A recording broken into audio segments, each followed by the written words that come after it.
آزاد candidates کے حوالے سے جو جیت کے آئے ہیں ان کو آلریڈی میں نے مبارکباد بھجوائی ہے، اور آپ کے وساطت سے دوبارہ میں ان کو مبارکباد پیش کرنا چاہتا ہوں، اور ہم نے ان کو انویٹیشن بھی بھجوائی ہے کہ آپ لوگ آئے اور ہمارے ساتھ پارٹی میں شامل ہو تاکہ اپنے علاقے کی ترقی میں بھرپور کردار ادا کر سکے۔ اور اس کے ساتھ ساتھ انشاءاللہ اب دوسرے سٹیپ میں ہم جائیں گے انشاءاللہ، وہ بلدیاتی الیکشن انشاءاللہ، تو وہاں پر بلدیاتی الیکشن کا نظام بھی رائج ہوگا، اور بلدیاتی الیکشن انشاءاللہ بھی ان ٹائم ہوں گے تو بہت سے لوگ اس میں بھی آ جائیں گے جو اپنے علاقے کی خدمت کر سکیں گے۔ کیبنٹ میں بھی نمائندگی دیں گے۔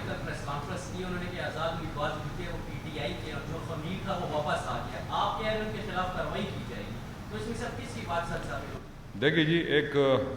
پہلے میں ذرا ایک اور کوشچن کو کلیئر کرا دوں، وہ کیبنٹ کے حوالے سے بالکل ان کو نمائندگی ملے گی، قانوناً ان کے 2 منسٹرز آئیں گے کیبنٹ میں، اور باقی تو اسپیشل اسسٹنٹ یہ تو ہو سکتے ہیں، اس میں کوئی ایشو نہیں ہوگا، لیکن قانوناً 2 منسٹر، اب کیبنٹ 14 کی بجائے 16 منسٹرز پر جائے گی، یہ قانون ہے، قانون میں اس میں ہے۔ دوسرا آپ نے فرمایا کہ